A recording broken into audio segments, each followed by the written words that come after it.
Boa tarde, amigos.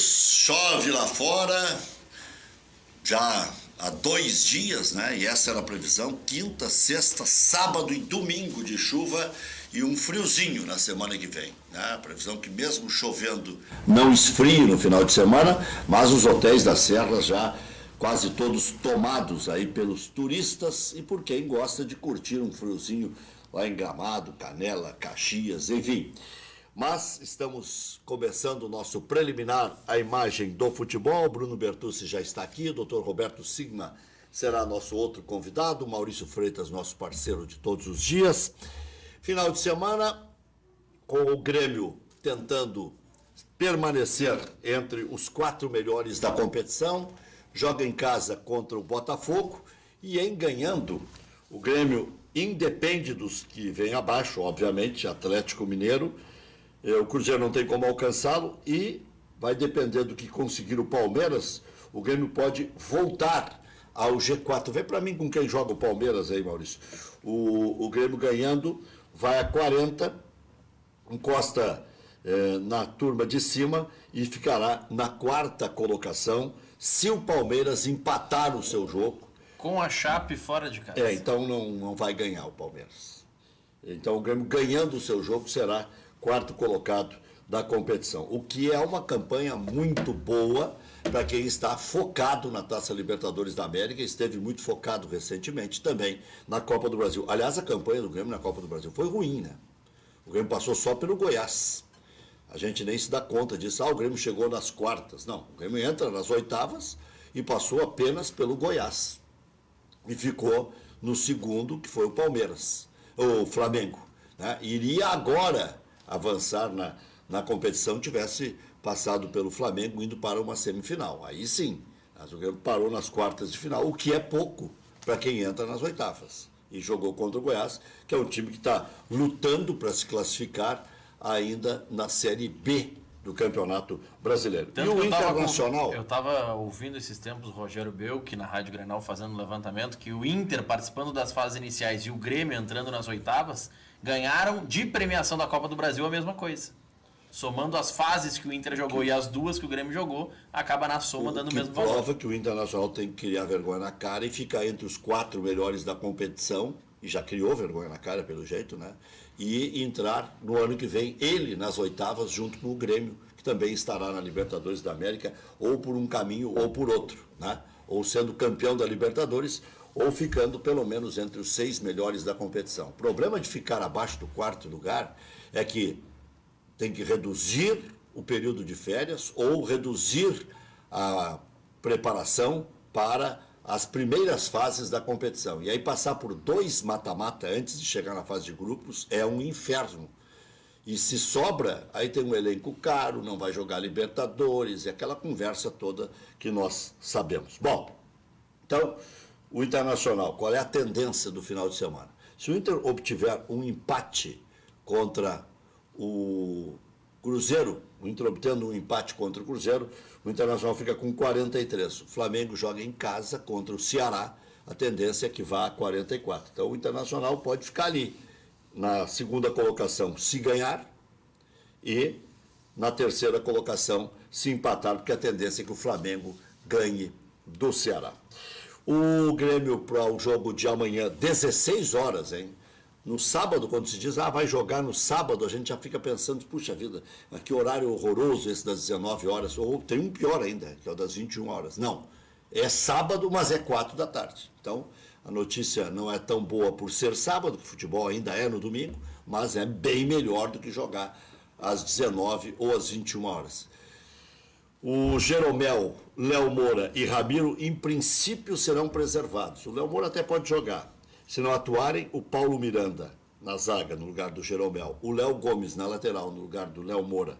E o Alisson no lugar do Ramiro, as mudanças na equipe titular do Grêmio. Eu não acredito, por exemplo, no Ramiro nas primeiras funções e nem na lateral direita. O Renato faz isso durante as partidas, aí ok. Mas para começar, nem no Campeonato Brasileiro e nem na Libertadores da América eu acredito nessa hipótese. E muito provavelmente o Cícero venha a ser o substituto do Jailson, ele que era o titular e o Jailson era o reserva. Perdeu a posição o Cícero porque não estava jogando bem, mas o Grêmio vendeu o Jailson, que inclusive já se apresentou ao Fenerbahçe, né? É assim mesmo a pronúncia, eu sei que é meio estranho, mas é Fenerbahçe, aprendi com Lauro José de Quadros aqui mesmo nesse estúdio. O Jael terá sequência no time titular: Groi, Léo Moura ou Léo Gomes, Jeromel ou Paulo Miranda, Kahneman, Cortez, Cícero, Maicon, Ramiro ou Alisson, Luan, Everton e Jael, a equipe titular do Grêmio para o jogo contra o Botafogo amanhã, 4 da tarde. O Grêmio anunciou agora já oficialmente a venda do Jailson para o Fenerbahçe da Turquia. Eu sei que é meio pernóstico, mas é assim. Volante atuou em 114 partidas com a camiseta do clube e marcou 4 gols. Quer dizer, artilheiro nunca foi. Um gol a cada 25, 26, 27 partidas é muito pouco. E o atacante TT, que se fala maravilhas a respeito, de 18 anos da base do Grêmio, foi convocado pelo Tite para passar por uma série de treinamentos com a seleção principal entre os dias 2 e 13 de setembro, quando o Brasil vai jogar contra El Salvador e Estados Unidos. No Internacional, Colorado buscando encostar no líder, São Paulo, enfrenta o Cruzeiro domingo às 19 horas, nesse horário horroroso no Mineirão. Dourado, Patrick e Rossi não treinaram de novo e aí passaram a ser dúvidas. Se não atuarem, Gabriel Dias e Charles, um dos dois na posição do Dourado, e o D'Alessandro deve entrar na vaga do Patrick, ele que tem treinado nessa função. Ou então, jogam os dois, Gabriel Dias e Charles, já que o jogo é fora de casa, e fica o D'Alessandro como opção para a segunda etapa. Moledo, desfalque confirmado, Emerson Santos vai para o jogo, o Potker é retorno, Jonathan Alves, hoje pela manhã, o Damião apareceu entre os que trabalhavam em treinos específicos com um uniforme verde. Na equipe principal, o Damião, e o Jonathan Alves dava a ideia de que estava treinando entre os reservas. Lomba, Zeca, Emerson Santos, Moledo e Iago, Dourado, Gabriel Dias ou Charles, Edenilson, Patrick ou D'Alessandro, Nico Lopes, Potker e Jonathan Alves ou Damião, o time do Internacional. Inter que vai anunciar até terça-feira a contratação de Richelli. É uma confusão essa contratação. Não se sabe se ele virá por empréstimo, não se sabe se ele virá em definitivo. A verdade é que o Internacional fez várias negociações com o Sport Recife e agora, por exemplo, tirou uma cláusula que estava ali no contrato com o Léo Ortiz, de que o Inter poderia resgatá-lo a qualquer momento se necessitasse da presença do jogador em Porto Alegre. Agora é certo que ele vai ficar até o final do ano em Recife. Libertadores da América ontem, definidos os dois últimos classificados. Boca 4-2 no Libertad, mesmo no Paraguai, quer dizer, no total deu 6-2 para o Boca. Palmeiras perdeu para o Cerro Porteño por 1-0, um frango do Everton, goleiro do Palmeiras, uma falha inacreditável, tomou um gol de linha de fundo. Na ida 2-0 para o Palmeiras, placar agregado, Palmeiras 2-1. Quartas de final, Grêmio e Atlético Tucumã, River Plate e Independiente. Palmeiras e Colo-Colo, Cruzeiro e Boca Juniors. Hoje o Juventude joga às 19h15 com o Paysandu. E lamentável, né, Bruno e Maurício, a atitude do Felipe Melo. Agora, o Felipe, ele já fez isso 400 vezes, né?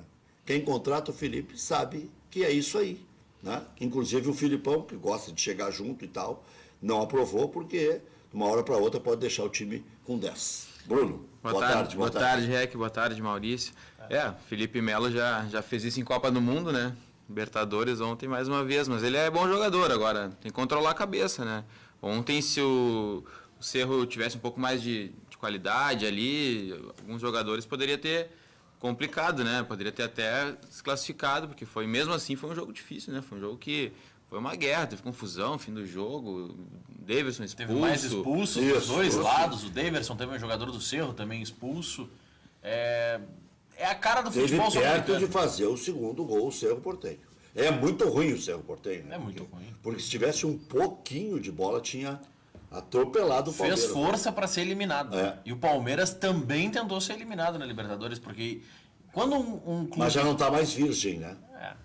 Já interrompeu aquela série de 9 jogos de gols. Vamos ver se o Inter consegue suportar amanhã a pressão, aliás, domingo a pressão em Minas Gerais, porque o Inter e o Palmeiras somados 24 horas de futebol sem tomar gol. É um estilo de jogo que deixa a bola para o adversário, né? Os dois times, o Palmeiras com o Filipão passou a ter essa postura, assim, com o Roger era um jogo mais de posse de bola, né? De propor mais a partida, e com o Filipão tá assim. O Inter da mesma forma, né? O Inter não deixa o adversário dar a bola para o adversário e sai em transição rápida. Então são times que tomam poucos gols porque são organizados também na defesa. Então vamos ver, eu acho que o Inter tem um jogo muito difícil amanhã, ainda mais o Cruzeiro se diz que vem com o time titular, talvez poupe alguns, né, mais desgastados, mas eu acho que é um jogo bem complicado lá para o Inter. Sabe que o Cruzeiro ainda tem reserva técnica. O Cruzeiro tem 3 centroavantes lesionados. 3. Sassá, Fred e Sobis. Esses 3 estão sobrando nesse momento. Tem mais o Raniel e mais o Barcos. Tem muita 5 gente, né? centroavantes. O Cruzeiro viva a fartura, porque a miséria ninguém atura, né? Mas é um negócio impressionante. Se nós formos para números e especialmente pegando o retrospecto recente de carreira, o Inter também tem uma fartura nesse setor, Não né? tem 3, só tem 3. Não, mas como é? Porque esses do Cruzeiro ocupam 2 vagas sempre no time. Se a gente começar a colocar na lista, o Inter tem Luca, Potker, Rossi. O Rossi até não tem um cartaz tão grande, mas Nico tem um bom cartaz. O Inter tem também uma quantidade razoável de jogadores. Atacante é sempre importante, né? Quando o Internacional Wellington ganhou, Silva?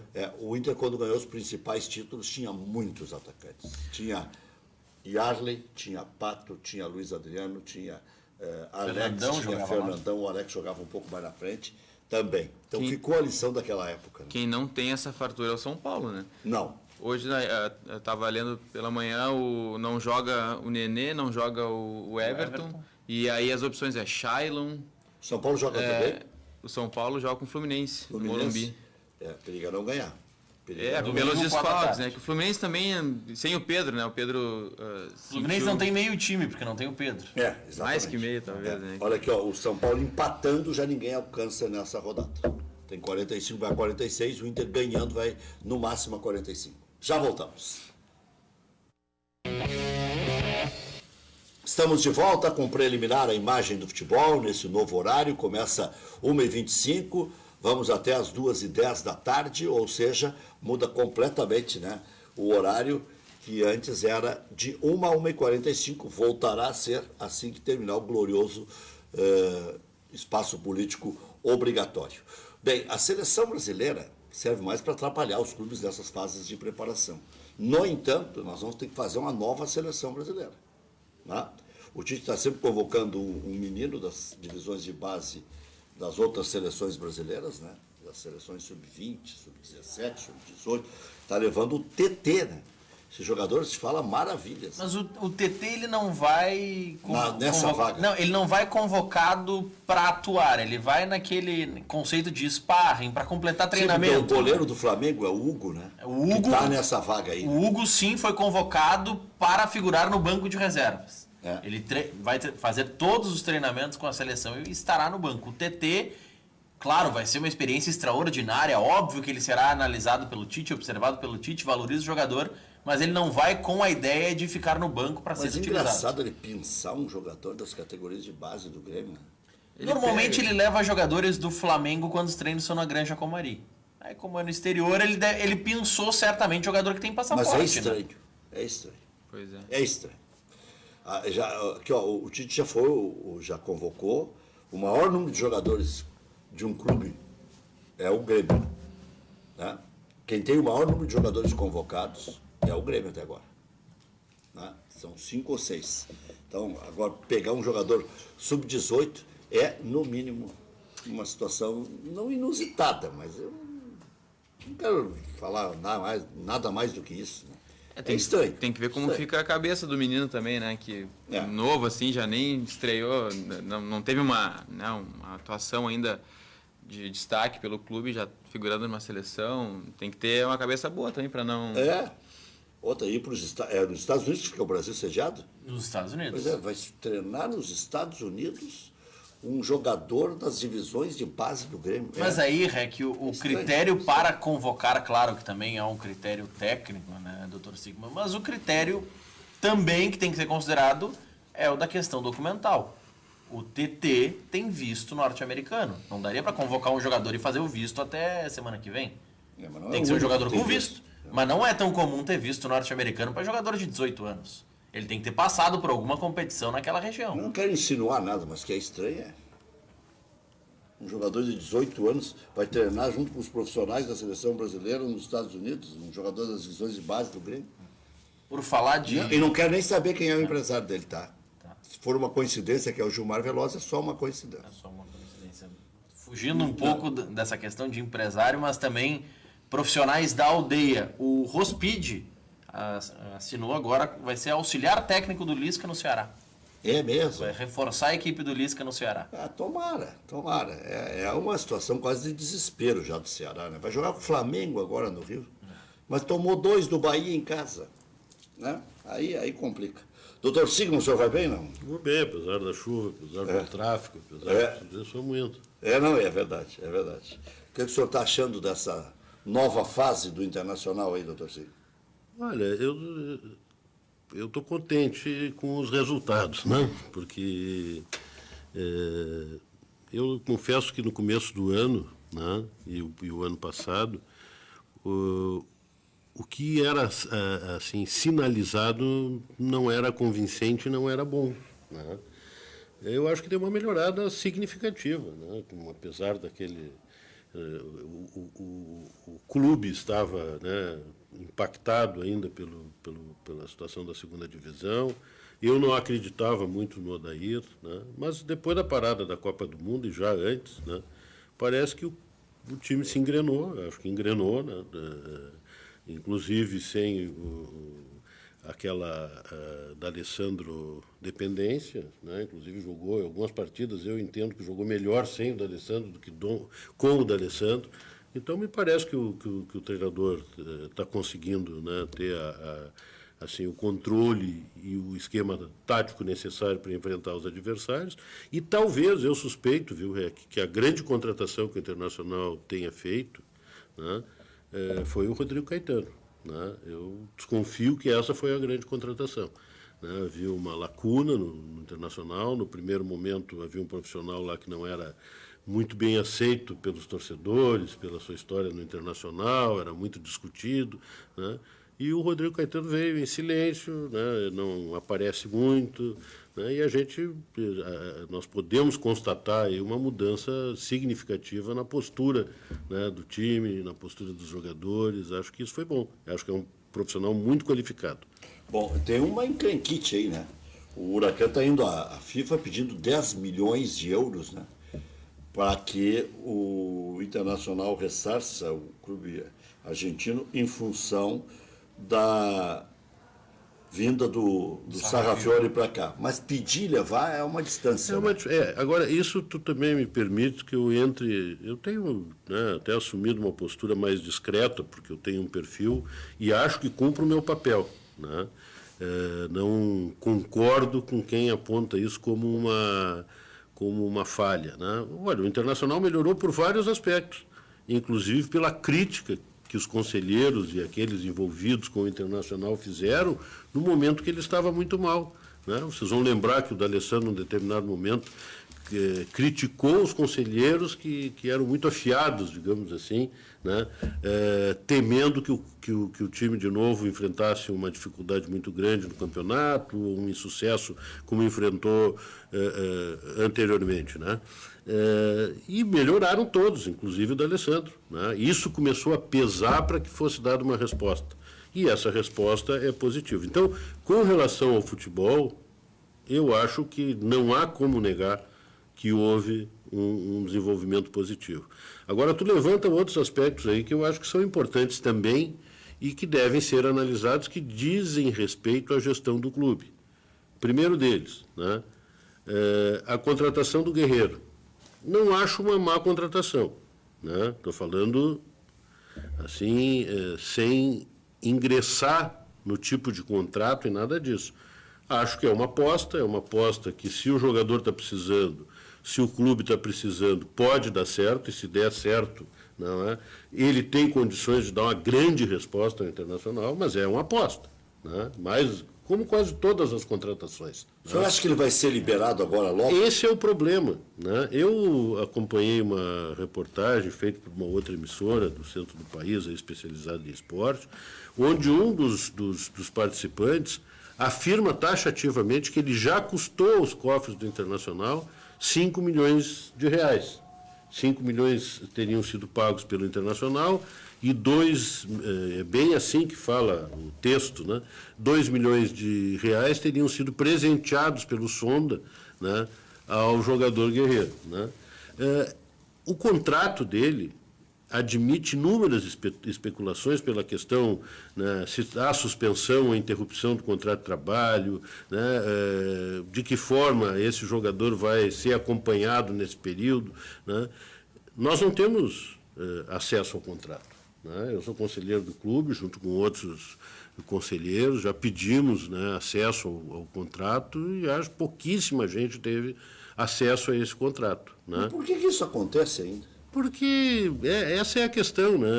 É que eu tenho me... Tá, mas no conselho eles não explicaram? Não, o conselho não explica nem por que aumenta a mensalidade dos sócios, né? Imagina, não explicaram, não é transparente essa relação. Porque tinham que aproveitar o dia que se discutiu essa questão do aumento dos sócios para explicar a situação do Guerreiro, para não ficar o dito pelo não dito. A mim, o Rodrigo Caetano respondeu que as luvas o Guerreiro vai receber no final de 2019. Esse outro profissional que teve acesso ao contrato disse que ele já recebeu uma parte das luvas, que seriam 5 milhões, e que o restante, sim, seria diluído ao longo do contrato. O que, assim, certo ou errado quem levantou esse aspecto, né? Certo ou errado o Rodrigo Caetano, né? O problema é que nós precisamos, né? O Internacional não tem dono. O Internacional não tem dono, o Internacional tem sócios, né? Isso era preciso vir à tona, isso era preciso, né, aplicar transparência a esse contrato para saber. O que eu suspeito muito, né, é que na onda da melhoria do futebol, da melhora do futebol, né, isso pode ter sido utilizado também como uma jogada de marketing, né? Cereja do bolo. Porque se avizinham as eleições, né? O presidente do clube, que tinha antes uma postura mais reservada, hoje aproveita a onda para ter uma postura menos reservada com relação a esses aspectos. Então, uma contratação dessa que foi explorada do ponto de vista do marketing com toda a força, né? Venda de camiseta, aeroporto lotado, apresentação no Beira-Rio, né? Mas o principal, depois que o problema ocorreu, não veio à tona. Qual é o contrato que o Internacional fez com o Guerreiro? E quando ele vai jogar? E um termo que existe... Porque até agora é só um lance de marketing. Mas eu acho que o jogar, né, é o de menos para quem contratou. Quem contratou pensou mais no marketing e na possibilidade de dar certo, né, eventualmente dar certo, do que na certeza de que isso pudesse trazer algum resultado prático para o Internacional. Pensou mais nisso, né? Agora, eu quero saber quanto isso custou, nós queremos saber quanto isso custou ao Internacional. O senhor acha que não há essa ânsia de ser campeão brasileiro? Acho que há, tem que ter, e eu tenho dito, olha, quem afirma e fez tudo o que fez não pode pecar no detalhe, tem quase obrigação de sê-lo agora, né? Tem quase obrigação de sê-lo, porque sustentou uma situação difícil, bancou num momento difícil um vice-presidente de futebol muito desgastado com o torcedor, muito desgastado com a imprensa, do modo geral, pelas críticas que recebia, bancou um treinador e bancou em momentos difíceis também, né? Então, agora que tudo está... Bancou um jogador, né? Pela primeira vez na história do Internacional nós temos um jogador, né, se colocando contra conselheiros, inclusive representando no Conselho de Ética contra conselheiros, né? Então, isso é a primeira vez que ocorre, tal magnitude para um jogador de futebol inserido no clube, né? Bom, então, se tudo isso está controlado e ainda houve essa contratação fabulosa do Guerreiro, nós não podemos perder o campeonato. Nós não temos o direito de perder o campeonato, porque daí nós vamos perder no detalhe, né? Porque tudo indica que o resto já foi resolvido. Nessa linha do custo do Guerreiro, a imprensa peruana insiste na tese de que o contrato foi fixado em dólar e que seria o equivalente a 208 mil dólares na época da assinatura. Só que 208 mil para chegar naqueles 800 mil, que é o que a imprensa brasileira anuncia, é isso aí. a cotação do dólar... Não, só que a cotação do dólar para chegar nesses 208 mil é 384, o dólar está 4,12. Sim, mas... Para 208 mil dólares hoje já custa 850. Seria um aumento de 50 Mas o mil. contrato do Alessandro era assim. Já não é a primeira vez, né? Porque isso é uma característica do Sonda, quando ele aparece no... a conta nunca fecha, porque sempre tem uma pendência na época do dólar, porque mesmo que o dólar, né, o real sofre uma desvalorização, ou uma valorização, melhor dizendo, frente ao dólar, num determinado momento vem a seguinte tese, né? Sim, mas lá na época que foi assinado estava 4,15. Entende? Agora não. Agora está 1 por 1, não. Vamos lá na época estava 4,15. Então a minha bronca com o Sonda, né? Ele de fato ajuda o Internacional, ele é colorado, né? Andou se assanhando aí para ser conselheiro do Inter. Eu acho que ele não pode, pelos estatutos ele não pode, né? Porque quem tem negócio com o Internacional não pode ser conselheiro, quem tem atividade remunerada e lucrativa não pode ser conselheiro, né? Mas as contas dele são muito difíceis, e quem diz isso não sou eu, né? São todos os presidentes que passaram por lá têm esse tipo de reclamação, né? Não é uma coisa assim que diz, olha, investiu, perdeu, teve um prejuízo, investiu, ganhou, aqui ou ali, né? Sempre quase perde, quase ganha, aí aumenta a participação no Valdívia, aí tem um outro jogador que está sumido lá, que ele passa a ser um dos investidores no jogador. Então, o presidente, eu fiz uma entrevista com o presidente lá na Rádio Grenal, ele negou que ele tenha pego, por exemplo, um pedaço do Sarrafiori. Porque a empresa, Bruno, o Grupo Diz, ele pode ser dono, colocando no contrato, o senhor que é um brilhante advogado sabe disso, quando for vendido, caberá à empresa tal um percentual de... Então pode. No caso do Sonda, ele pode porque ele tem empresa. Quem não pode é o Celso Rico, por exemplo, que empresta dinheiro ao Grêmio. Daí é outra coisa. Cobra um juro que bem entender, que bem acertar. Não é o bem entender, né? É o bem acertar. Mas acho que esses parceiros são importantes também para o clube. Mesmo que tenha todo esse ônus, tem contratações, investimentos que o clube não tem capacidade de fazer sem contar com um apoio desse, ainda que se cobre a conta depois, que tem essas... Não, né? Tendo capacidade, se deve fazer, essa é a questão. Esse é o X da questão. Eu não estou dizendo que não são importantes, né? Longe de mim. O que eu estou dizendo é o seguinte, se eu quero comprar um apartamento do meu amigo Rec aqui e contrato um intermediário para me ajudar, um corretor de imóveis, e tem que ficar claro quanto ele me cobra de corretagem, entende? Tanto de mim como do REC. Né? O que não pode, eu disse, não, mas só um pouquinho, o REC baixou o preço, então era 6%, agora quem sabe vão fazer um pouco mais. Mas é assim no grito? É muito no grito. Muito tem que ser clara, né? Tem E eu não tenho de regra clara. Essa aí nunca é clara. Quando não se diz essa frase, já está problema. E é um pouco disso, porque tem poucas pessoas e poucas empresas que investem no futebol. São poucas. Porque é um risco investir no futebol, não porque os jogadores não deem resultado. É um risco porque a administração dos clubes, via de regra, é muito ruim. Né? Vê o que aconteceu lá com o Internacional em 2006, entende? A administração muito ruim, temerária, não há certeza de que seja um negócio. Então, é meio que uma gelatina. Né? Em 16, né? Em 16, desculpe. É uma gelatina. Eu me assustei aqui, 2006, logo 2006. O que será que tem que a gente não sabe? 2006 eu sou campeão mundial. Lá é o que deu de certo. Já voltamos. Opa, é isso aí. Bem, nós estamos debatendo antes sobre a projeção da rodada do final de semana. Internacional, o senhor acha que arruma o quê lá em Belo Horizonte, doutor Roberto Silva? Não. Acho que tem possibilidade de se sair com empate de lá, acho que é bom. O senhor ainda não vê o Inter afirmado para chegar lá e bancar o jogo? Não sou só eu, né? Ainda há uma certa dúvida. Eu tenho falado com muita gente que tem, assim,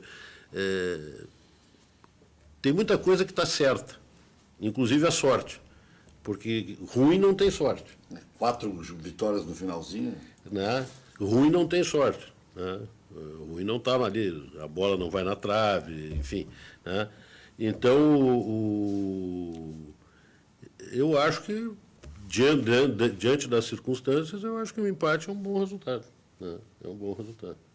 Mas é um jogo que, apesar de difícil, é um tipo de jogo que pode encaixar pro estilo do Inter, assim, de... Atlético e Fluminense foi assim, né? Entende? O Inter vai se defender e tem uma postura defensiva organizada e vai sair no contra-ataque, né? Com velocidade, na boa. Daqui a pouco encontra um gol numa bola parada, no contra-ataque, e daqui a pouco pode conseguir coisa melhor lá. Eu não falei no Bahia, porque no Bahia o Internacional até teve um equilíbrio com o Bahia.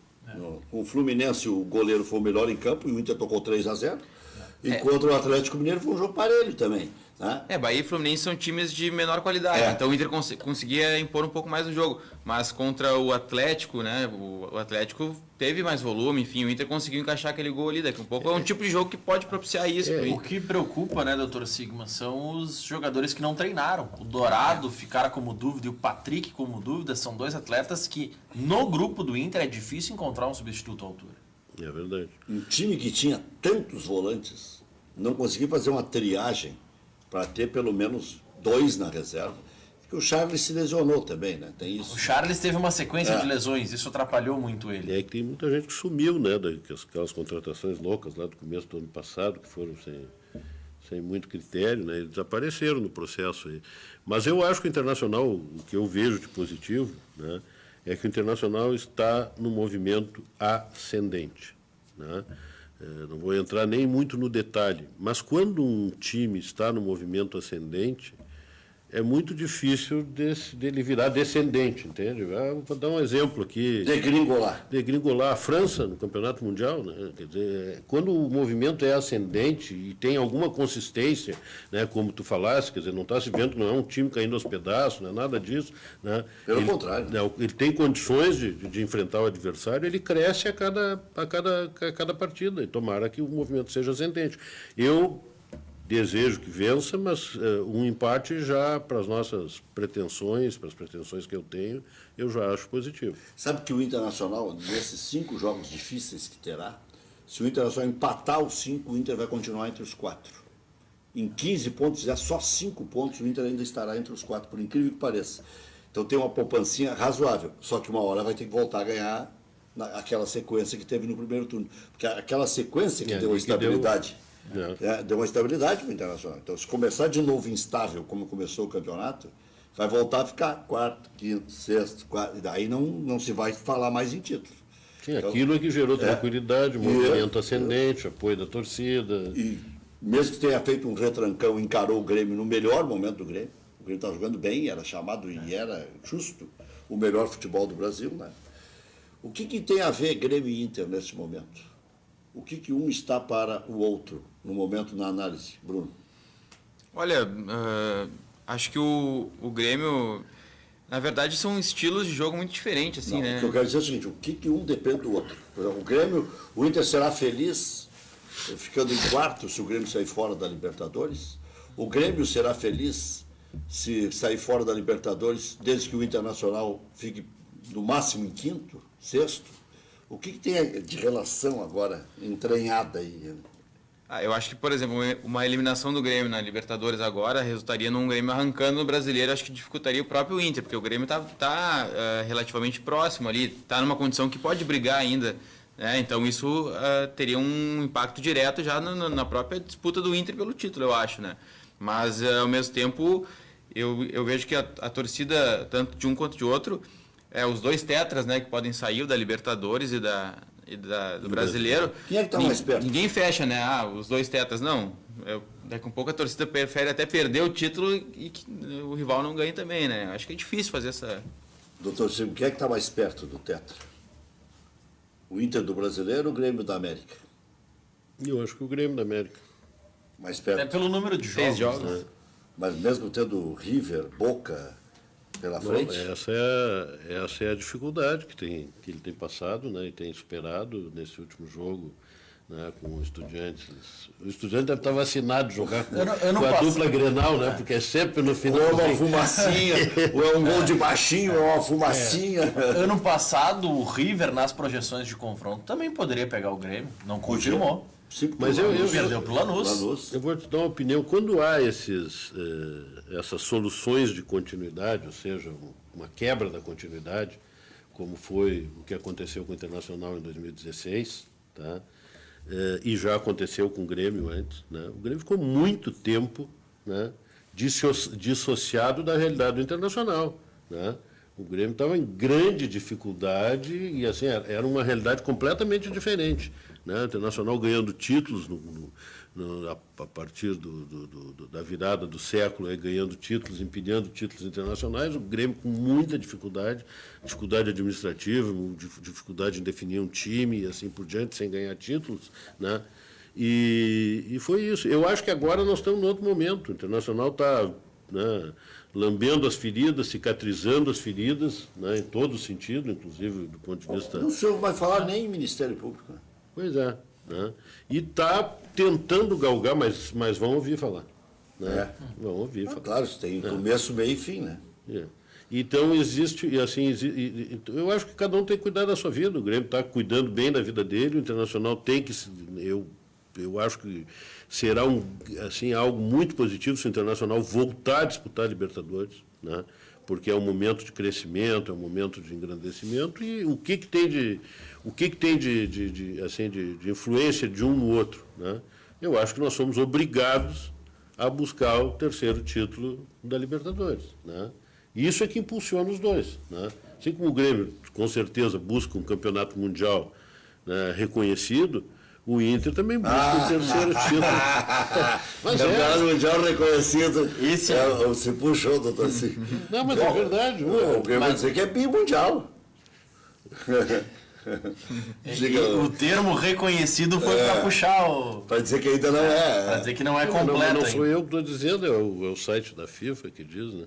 O site da FIFA, cada pouco, diz uma coisa. Né? Depende da interpretação. Depende da vontade do presidente. Do redator lá. Não deve ter muito arquivo lá. Não, aí nessa... Uma hora diz uma coisa, outra hora diz outra. Nessa linha, daqui a pouco a FIFA pode considerar que só será de fato mundial o novo formato que eles querem implementar antes da Copa do Catar. Não, porque já era organizado. Já era organizado por eles, aí não. Deixa eu registrar a presença do Michael Matos também, que é parceiro aqui do Bruno Bertuzzi. Vocês têm uma empresa de representação de jogadores, gente ligada ao futebol, ao esporte. É o esporte, tem outros esportes também, né? A questão do marketing esportivo aí que tem crescido bastante, é um mercado que está em ascensão, assim. Já estão ganhando dinheiro, não? Não tanto quanto o amigo, né? Não tanto quanto o amigo. Ele não é fiscal do imposto de renda. Trabalha na Receita. Ainda não. Eu vou aproveitar, eu toda semana escrevo num blog, que é um blog jurídico que tem uma parte para o futebol, né? Como é que é o título do Espaço Vital. Espaço Vital. Famoso Espaço Vital. Famoso Espaço Vital. No Jornal do Comércio e na internet. Eu escrevo lá representando... Marco Antônio Bilfield. Né? E essa semana, hoje está saindo, né, um texto que eu escrevi e falo do marketing esportivo a respeito do Claudio Miro, né? Puxa. Homenageando o Claudio Miro. Eu comparo o Claudio Miro ao Romário, para ter uma ideia de que a memória que eu tenho do Claudio Miro jogando. E aí eu falo isso, né? Eu digo, ali era uma época, até eu faço um comparativo, eu digo que a gente comprava uniforme, né, e era uniforme, o fardamento, na Casa Calduro, né? E para botar o emblema do clube tinha que comprar separado e mandar a avó costurar ou bordar. Eu adorava o gainete, então tinha aquele uniforme todo de preto que tinha aqui do lado, que era almofadado, né? A joelheira que era de feltro branco, né? Era uma montagem. Era uma montagem, né? E tinha o bonequinho do Claudio Miro, lembra? Sim. E eu me lembro muito do Claudio Miro, porque Claudio Miro era uma espécie de super-homem para os colorados, né? Porque eu me lembro do meu pai chamando ele de tanque, de panzer, de bigorna, de não sei o quê, né? E quando ele aparece com o Dodge Dart, aquele acho que era laranja, né? Um dojão laranja. Estacionava atrás da carroça do pai. Então tu vê como são as coisas, né? Como o futebol mudou, né? Como eram os valores. Um Dodge Dart era um troço assim, era extrema relevância e sucesso do jogador na carreira, né? E mais havia todo um folclore, mas foi um grande jogador. Depois eu vinha encontrá-lo no Beira-Rio, né, diariamente, quase, quando estava no departamento de futebol, eu encontrava o Claudemiro, e sempre fazia questão de cumprimentá-lo. Tinha muito respeito por ele, porque é isso que eu escrevo, e finalizo dizendo isso. Porque algumas pessoas, né, fazem parte da nossa vida como referência, né? Sim, a minha referência como jogador de futebol é isso aí, é Gainete, Claudemiro. Né? Claudemiro é um dos poucos caras que eu tive relacionamento E podia ser profissional. rico, e podia ser rico, fosse que me chamava pelo nome completo, e bem ligeirinho, Luiz Carlos Reck. Luiz Carlos Reck. E nos tempos atuais seria riquíssimo, né? Sim. Teria jogado. Podia ser até gordo, porque jogou 10 anos, jogou ao lado de Pelé, né, na seleção brasileira. Ele foi o terceiro goleador da história do Internacional. 210 gols. Tem uma média de quase meio gol permanentemente por partida. Perde para o Bodinho e para quem é o outro? O maior de todos que é o Carlitos. Carlitos e Bodinho e o Claudemiro. Depois era o Claudemiro. E até vou te dizer, ele perde bem pouquinho, de 15 gols mais ou menos por Bodinho. Então foi um grande jogador, sabe? Foi um grande jogador. Foi uma grande, né, uma pena quando ocorre isso, né? E, no fim, tá, como todos esses atletas. Em 79, o Inter tentou reabilitá-lo, lembra? Com Cláudio Duarte, o Otacílio Gonçalves era o preparador físico, né? O Internacional tentou fazer com que ele jogasse, mas é uma boa lembrança aí, está aí no Espaço Vital para acompanhar a crônica do Dr. Sigma. Mas está aqui a nossa homenagem para ele, que faleceu semana passada. Para mim, eu lembro do Claudemiro jogando, eu tinha idade, eu nasci em 63. Então, 73, 74, 75. Morava em Canoas, né? O Claudemiro, sim, morava aqui. Morou em Canoas. E eu vivia pedindo para a nossa produção que traga o Claudemiro, mas o Claudemiro é muito difícil, ele não gostava de aparecer. Não gostava de aparecer. Não gostava. Ele foi uma vez no meu programa e dizia que eu não gosto desse negócio. Sabe que ele teve uma ajuda muito grande do Internacional. O Internacional ajudou muito, o Caçapava. Eu me lembro quando eu estava na vice-presidente de futebol, o Caçapava chegou lá, estava morando numa pensão e com aluguel atrasado, né? E nós trouxemos para dentro do... E até uma federação, bom, eu vou me lembrar aqui, uma associação de jogadores e tal ajudava, me deu um branco agora no nome, mas quem ajudou muito aqui foi um empresário de Canoas, Vitor, da Spring Tech, que há muito tempo eu não vejo. Valeu, Bruno, muito obrigado. Obrigado. Maurício, obrigado. Obrigado, doutor Sigma. Eu que agradeço. Até às 19 horas.